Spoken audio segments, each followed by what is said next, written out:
Recently, How the World Works added a playlist entitled My Annihilation of Thunderfoot. The cute irony being that the last video in the series, that's 1/4 of the entire videos, he had nothing to do with at all. Someone else made it. He has since retitled it, The Video That Thunderfoot Does Not Want You to See. Here's a word for you to get acquainted with How the World Works. Plagiarism. I have several issues with the video.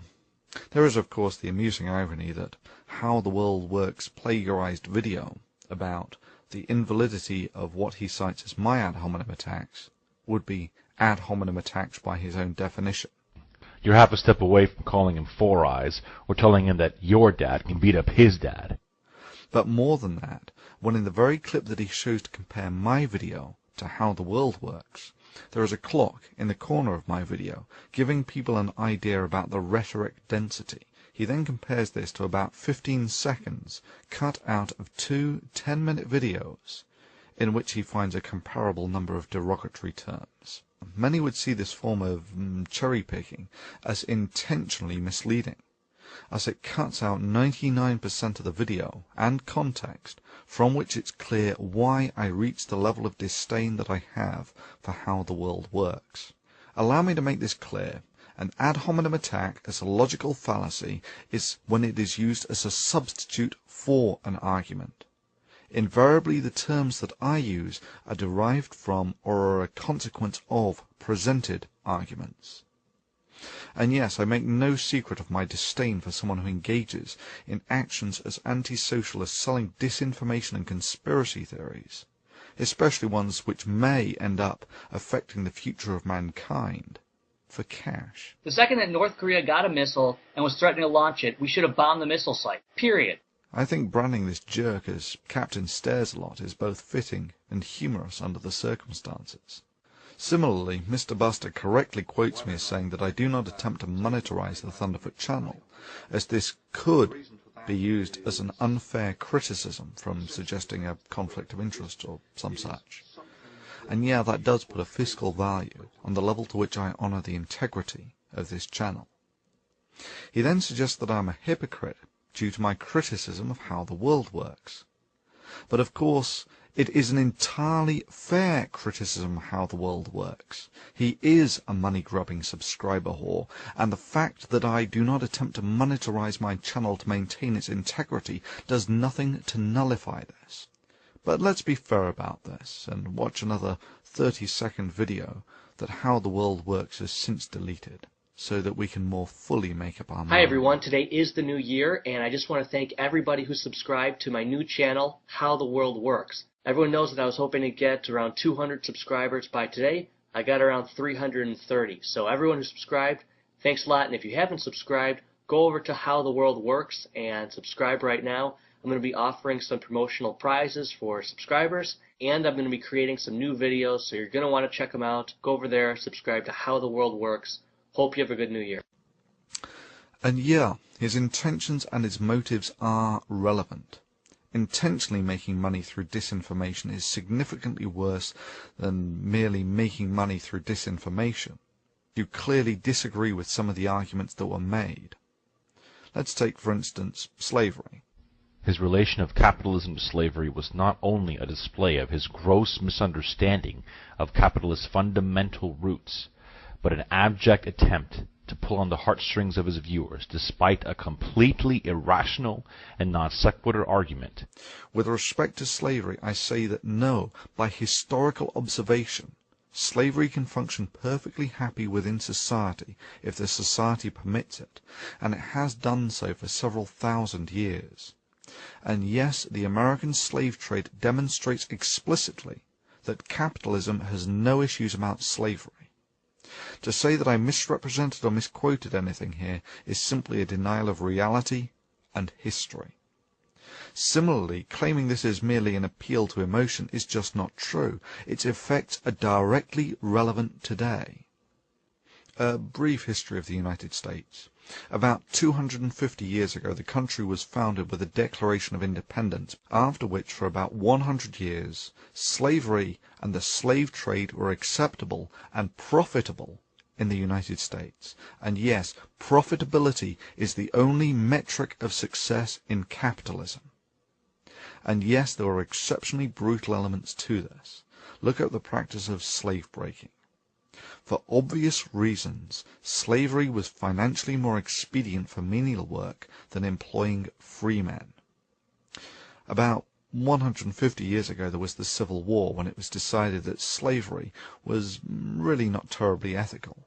And yeah, that's right, people fought a war primarily over this. Then 50 years ago there was the Civil Rights Movement, which finally got equal rights for blacks. And even today, the socio-economic scars of this history are graphically visible in the United States. And I speak with the experience of one who has seen more of it than most. You can still walk in many areas of America from a white neighborhood to a black neighborhood and watch the quality of housing drop and the number of people on the streets increase as their wealth decreases. It's visually conspicuous. The only way you can not see it is denial.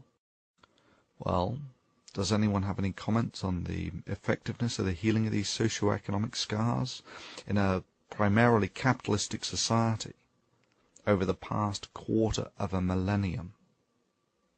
It's a genuine question with a genuine follow-up. Is the status quo acceptable? And if not, do you have any proposals for the enhanced healing of these scars? Sure, you can say, well, they have equal rights now, but metaphorically, it's closer to breaking both of someone's legs and then saying, what are you complaining about? You are now allowed to compete on level terms with everyone else in the races. My sentiment is similar to that expressed by Colin Powell about the Iraq War. It's Pottery Barn rules. You break it, you own it. That is to say, you are responsible for it. Irrespective, to a degree, the argument of the balance between socialism and capitalism is largely superseded by a factor that is more dominant than either of these: knowledge. Knowledge and society are the future. Indeed, the interplay between knowledge, society, and the advancement of civilization was next on the cutting board before I got distracted by Captain Stairs-a-Lot. Thankfully, How the World Works has effectively scurried away with his tail between his legs, in rather a timely fashion, I may add, as I have real-world commitments for the best part of the next 3 weeks or so, and really can't do anything anyway. But after that, say anything demonstrably stupid, and your ass is toast. But let's summarize the similarities between the poster boy for conspiracy stupidity, that's PCS2, and his global warming conspiracy, and creationists. Both show contempt for the most qualified people in the world when they field educated opinions on their subject. Both are happy to quote mine in order to misrepresent and mischaracterize what they perceive as their opposition. Both think that the science that built the civilization they live in and are utterly dependent upon is made up of some evil conspiracy out to get them. Both have no issues with plagiarism. Ad hominem attacks, of course, and here you will notice that the attack on the person is a substitute for the argument. Answer: you work for the United Nations and you're a leftist. And if you want to hear the word from another leftist and viral Marxist, just listen to James Hansen from NASA. He's back at it again, even though his old boss said he should have been fired. James Hansen claims that the democratic process is not working to fight global warming. Hey James, the reason why the democratic process is not working to fight global warming is because the majority of people are realizing that you and Al Gore are charlatans. Both demonstrate their lack of character and moral fiber, in that YouTube gives them the ability to censor comments, and both zealously engage in the activity. And of course both, when all other options have been exhausted, simply tip the board over and declare victory. So experts, now that I went through every one of your arguments and completely annihilated them... Regrettably, How the World Works. Sorry. PCS2. That's not how the world works. Annihilating someone's argument is not a criterion that is simply achieved by declaring it. Indeed, the mere fact that you need to make such a statement seems to suggest that you do not think that this is self-evident from your argument. In that respect, it's more like Fox News claiming to be fair and balanced. Allow me to summarize PCS2. Braying about how smart you think you are does little to add to your credibility when you are categorically wrong on multiple elementary levels, especially when you further compound your errors by further attempting to justify your ignorance by a variety of deeply unconvincing excuses, and then finally claim that factual veracity is not important as it's only YouTube and who the heck cares, and then ultimately, when all other possible options have been explored, you correct your mistake. To summarize the summary, the knowledge of mankind has guardians to stop antisocial vermin such as yourself from pissing in the fountain of knowledge. To summarize the summary of the summary, keep polluting science, swine. Your bit jars is mine, sunshine.